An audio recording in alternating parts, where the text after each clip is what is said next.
Donald Fagen has spent 60 years chasing the same feeling the 1-8 albums gave him before he ever wrote a note of his own. These records didn't just influence him, they became him. 8. Kind of Blue. The year is 1959. Miles Davis walks into a Columbia Records studio in New York. With no chord charts, no fixed melodies, no safety net. What he walks out with changes everything Donald Fagen believes music can be. Kind of Blue is not an album about virtuosity. It is an album about space, about what happens in the silence between notes, about the courage it takes to leave something out. For a teenage Fagen listening in suburban New Jersey, this is a revelation that cuts straight through him.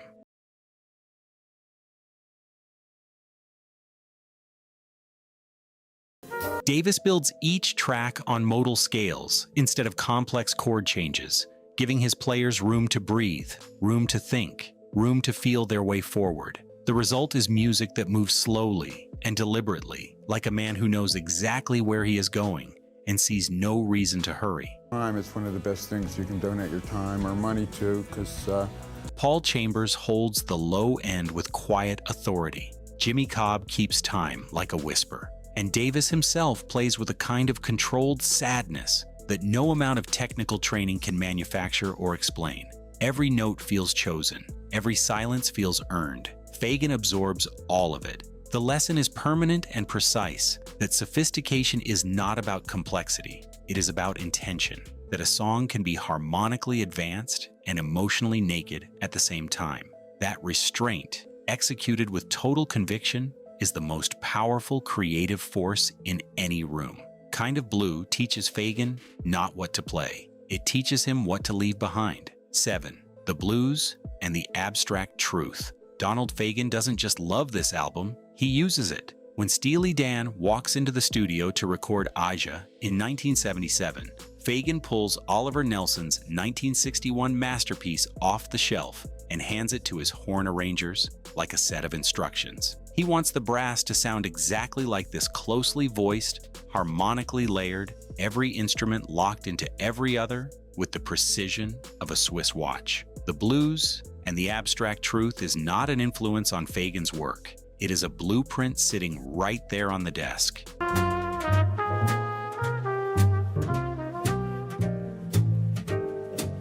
Nelson assembled an extraordinary group for these sessions: Freddie Hubbard on trumpet, Eric Dolphy on alto saxophone, Bill Evans at the piano, Roy Haynes behind the drums. What Nelson does with them is something close to architecture. His arrangements don't decorate the music, they are the music. The horns move in tight, sophisticated clusters that feel inevitable the moment you hear them, as though no other voicing could ever have made sense. Nelson proves that a big ensemble can think and feel like a small one, that mass and intimacy are not opposites at all. For Fagen, this is the album that permanently redefines what arrangement means. Not orchestration for its own sake, not texture applied over the top of something already finished. You know, the big secret is that digital instruments and synthesizers... Arrangement, as the very act of composition itself, is inseparable from the melody, inseparable from the emotion, inseparable from the idea at the center of the whole thing. 6. Charles Mingus walks into Van Gelder's studio in 1959 carrying every emotion he has ever felt and every argument he has ever lost, and he puts all of it directly onto tape. Is a record that refuses to choose between sophistication and feeling, between the intellectual rigor of modern jazz and the raw gut pull of the blues and gospel music Mingus grew up hearing in the church. It is both things completely at the same time, without apology or compromise.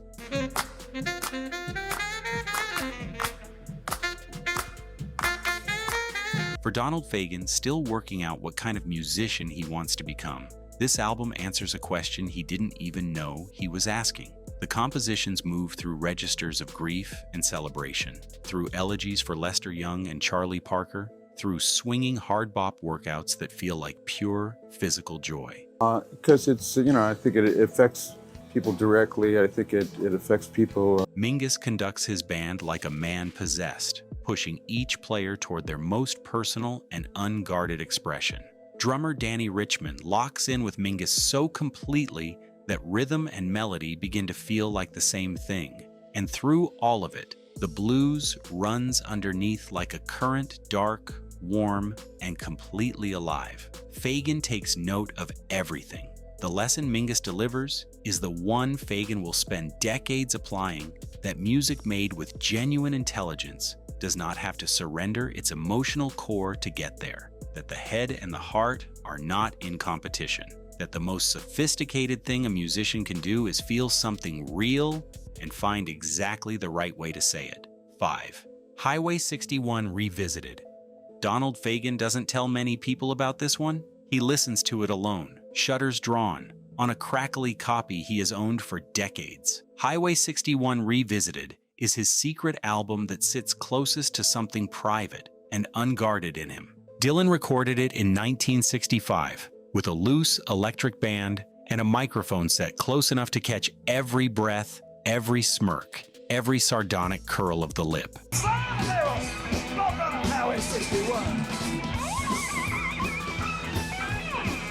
The production is bone dry. Nothing is prettified. Everything lands exactly where it hits. What Fagen hears is language operating at full power inside a rock and roll song.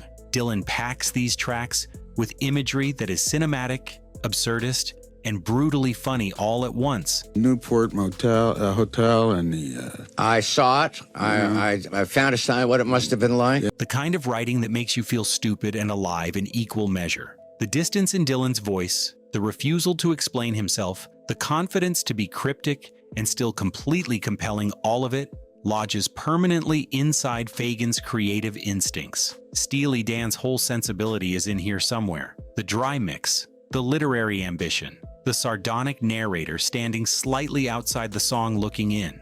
Fagen would never sound like Dylan, but without Dylan proving that rock music could carry that weight of language and that quality of mind, Steely Dan as a creative project may never have felt possible at all. 4. Saxophone Colossus.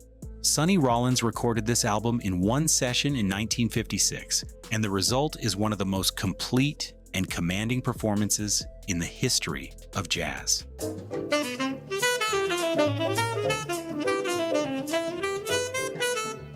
There are no second takes worth worrying about. There is no studio trickery, no overdubbing, no safety net of any kind. Rollins simply plays, and what he plays is so melodically inventive, so rhythmically alive, so completely itself from the first note to the last that Donald Fagen, hearing it for the first time as a teenager in New Jersey, understands immediately that he is in the presence of something untouchable. What strikes Fagen most is how Rollins tells a story. There was this short frame of time when each solo develops like a piece of writing. It has a beginning, a direction, a sense of inevitability about where it is going to land. Nothing feels random. Nothing feels repeated. Rollins takes a theme and follows it somewhere genuinely surprising, then brings it home with the confidence of a man who always knew exactly where he was. For Fagen, the lesson is about commitment to an idea, about following a musical thought all the way to its conclusion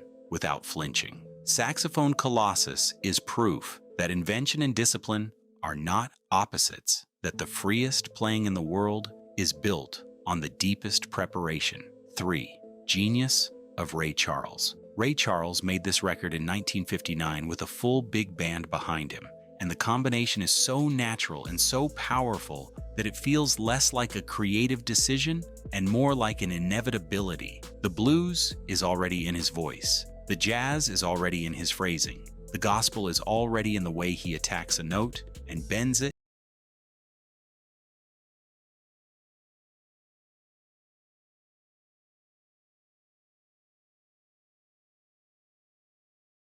He simply is all of them simultaneously, without effort, without seam. For Fagen, who has spent years trying to fuse jazz and soul and popular music into something coherent, this album is both an inspiration and a humbling reminder of what genuine synthesis actually sounds like. Fagen says Charles has always been one of his favorites, and you can hear why every time Steely Dan reaches for that particular combination of cool sophistication and deep emotional heat. The arrangements on this record are exactly what Fagen gravitates toward. precise and swinging, orchestrally rich but never cluttered, always leaving room for the voice to do what only that voice can do. Charles proves that popular music doesn't have to choose between accessibility and artistry, that a song can reach everyone in the room and still be doing something extraordinary. That is the standard Fagen holds himself to every time he sits down at the piano. 2. Thelonious Monk with John Coltrane, The Five-Spot Cafe, New York City, 1957. Two of the most singular minds in jazz history share a bandstand for a residency that lasts only a few weeks, but leaves a recording that lasts forever. Thelonious Monk plays piano like a man who has invented his own private language and sees no reason to translate it for anyone. His voicings are angular and unexpected, his rhythmic placement deliberately askew, his silences as loaded and deliberate as any note he actually strikes. John Coltrane, still developing the harmonic language that will define his entire career, absorbs everything Monk teaches him in real time. You can hear the education happening right there on the tape. What Donald Fagen takes from this album is permission. Permission to be harmonically eccentric. Permission to treat the unexpected chord, the displaced accent, the note that shouldn't work but absolutely does, as a legitimate and powerful creative choice rather than a mistake to be corrected.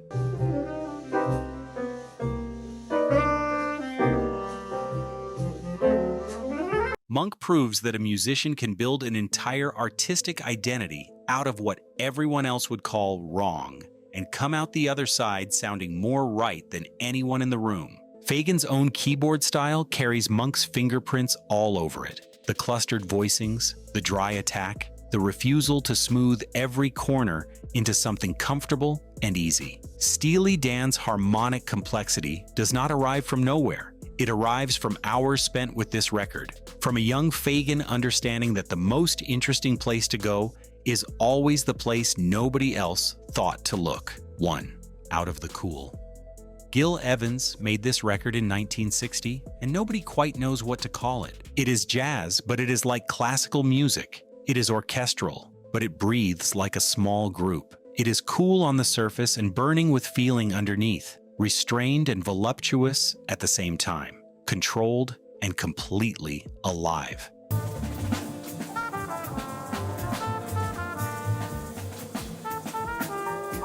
Donald Fagen has been chasing this feeling his entire career, and Out of the Cool is the album that first showed him it was possible to get there. Evans builds textures no one else imagined, writes voicings that feel genuinely inevitable, constructs an atmosphere so complete and so fully realized that stepping inside it feels less like listening to a record and more like entering a place that actually exists somewhere. The arrangements move with a kind of unhurried confidence that is almost physical, horns and woodwinds and brass folding into each other in combinations that should feel strange, but instead feel like the only logical conclusion.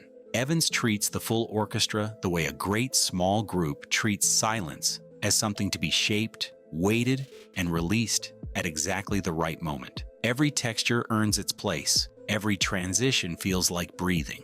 For Fagen, this is the summit, the album that defines what it means to make something sophisticated without making something cold. Out of the Cool whispers to him across 6 decades that the distance between what you imagine and what you actually achieve is the only distance worth spending a life trying to close. Everything Fagen has ever made lives in the shadow of this record, reaching 8 albums, 8 rooms Donald Fagen walked into as a young man and never truly left. They gave him his harmonic language, his production philosophy, his understanding of what popular music could dare to become. He didn't copy them, he carried them, quietly, permanently. The way certain things get into you so deep, they stop being influenced and start being the way you hear the world.